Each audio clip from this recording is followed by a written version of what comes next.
Hello everybody, it is I, Eternal Flame here, and today we are doing a chapter review. Yeah, that's right, the chapter came out the same day as the spoilers. Surprise, surprise, the chapter is out on TCB now for you guys to read. But if for the people who do know why the chapter came out so fast, it's because the chapter is 7 pages long. But don't think Gege is being lazy because it's 7 pages long, it's just Gege is really sick. So we're going to have a pretty long break as well, which is 21 days. Just gonna get that out the way. However, let's get really excited for this chapter because this is a pretty good chapter. Like, it's not that good, but it's also pretty good, but I can give it some mercy mainly because of the fact that Gege is sick. And despite the fact that it is 7 pages long, there is quite a bit to talk about, so we're going to probably have a normal length chapter review. I have no idea at the current time of recording, but you guys do know. So yeah, without further ado, let's get into this. Now, it should be noted, we start out with this really cool color page that I really like, other than Sukuna's chin, because Sukuna has this really, like, funny chin. I'm not gonna lie, like, I've never noticed he has, like, a funny chin, but at the same time, I've always had this chin. We have no idea. But we do also get some text saying, the King of Curses and the Prodigy of the Modern Era. The two face off in their altered forms.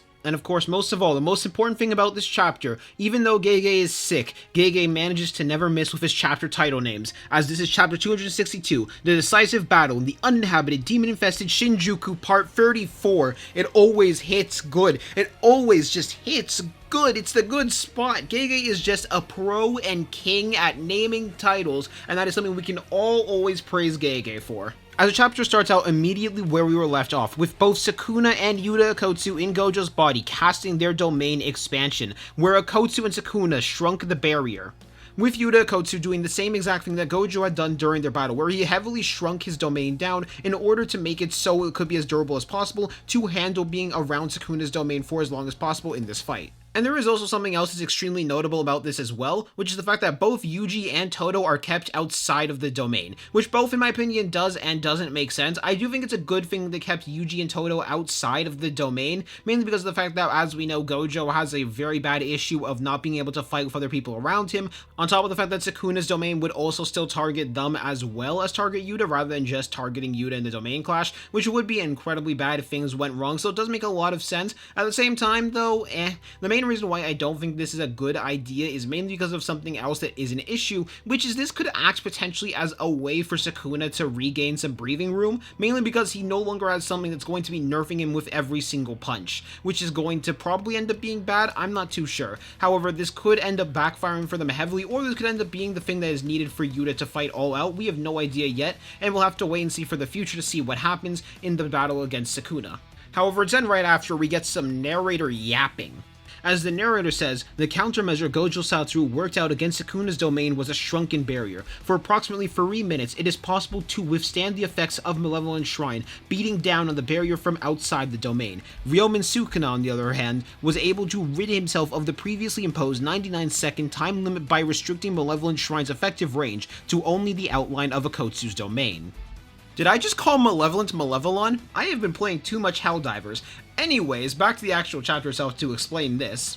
So basically, the 99 seconds binding vow was a binding vow that Sukuna had placed on his big domain in order to make it at full size, which was something that was established, but I think some people have gone confused about that. But now, because of the fact that Sukuna doesn't actually have to make his domain that massive of a size, he can remove that binding vow and have a massively much more bigger timer. So while we do not know how long Sukuna's domain is going to last for, we do also know that Yuta Akotsu's domain is only going to last for 3 minutes, approximately around 3 minutes until his domain is destroyed. Though it could also be possible that Yuta ends up replicating the same trick that Gojo did of using RCT on his brain in order to put his brain off of Cursed Knee cooldown in order for him to try and use the domain again.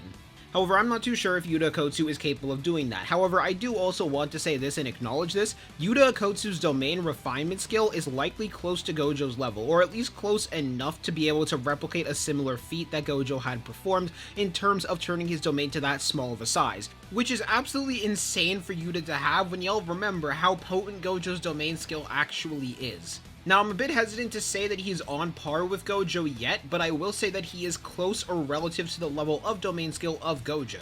Hi, this is Future Flame here, and I completely forgot to read this part over completely, which is the fact that it's confirmed that Yuta Akotsu had done switch training with Gojo, which is the explanation for how he is able to use the domain like this. This is going to become relevant later, but I feel I should mention this now because I completely forgot to mention this somehow. So yeah, I might have goofed up a little bit. Anyways, let's get back into the chapter.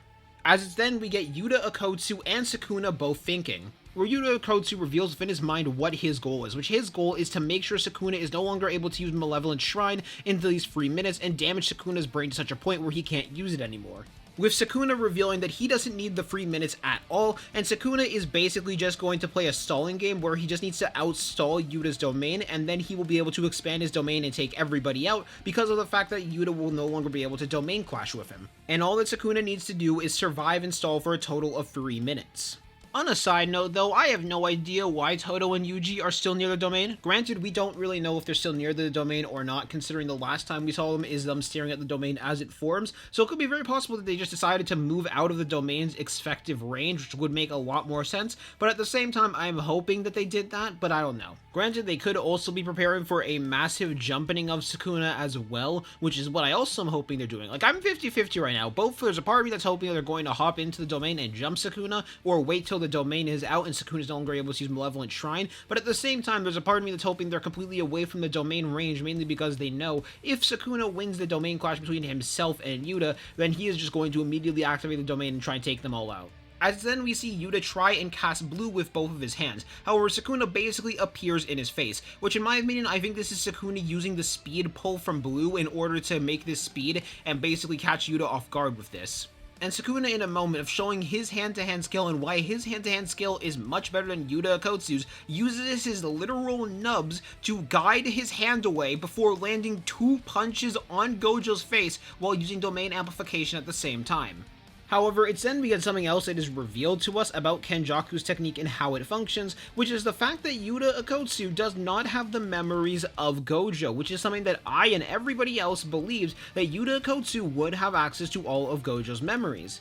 Which is also why I and several other people believe that it could fully be possible that Yuta Okkotsu would be a full master of Gojo's abilities and just start out with that level of mastery because he would have access to all of Gojo's memories. However, it is pretty clear that he does not have access to all of those memories. However, I have 2 explanations for why he couldn't have access to all those memories, or why he might not have access to all those memories at all. Now, one of these explanations were one that was come up with by my friend Alonzi, so go check out his channel. His channel is really good. However, the explanation is pretty simple. Because Yuta Okkotsu got all 28 years of Gojo's memory at once.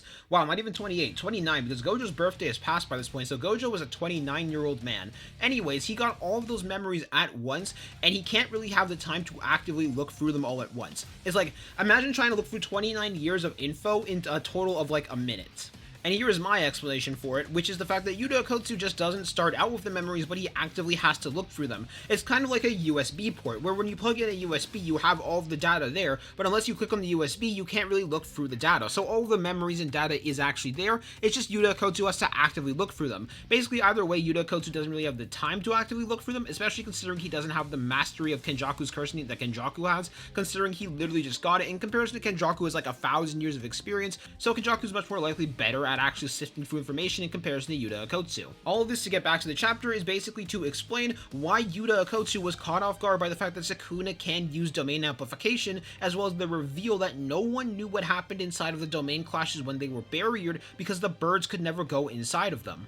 However, it's then, on the final panel, we go back to Rika. Rika, who is hugging Yuta's body, with her crying over the fact that Yuta is there, with the narrator text saying, "Rika fully manifested, however." And that is the end of the chapter. Now, I do think there are 2 possibilities for why they're showing Yuta's body right there. One is a good possibility and one is a bad possibility, and I'm going to go much more in depth with both of them for a separate video. However, I think the 2 possibilities are, this is showing that it could be possible Yuta's going to go back to his own body, or B, and this is the secondary possibility, Kenjaku is going to awaken in Yuta's body. And that is the end of the chapter, with the end of the chapter saying JJK returns in 21 days. And I gotta say, this is a really good chapter. This also begins to answer the question that I have been pushing up for like the past 2 weeks now, which is Geto's question to Gojo of, is Gojo the strongest because he's Satoru Gojo, or is he Satoru Gojo because he's the strongest? However, for a 7-page long chapter, this is a pretty decent chapter, at least in my opinion. But I want to hear what you guys think in the comment section down below about this chapter. Anyways, I'm a dip, see y'all later, peace out, have a good day.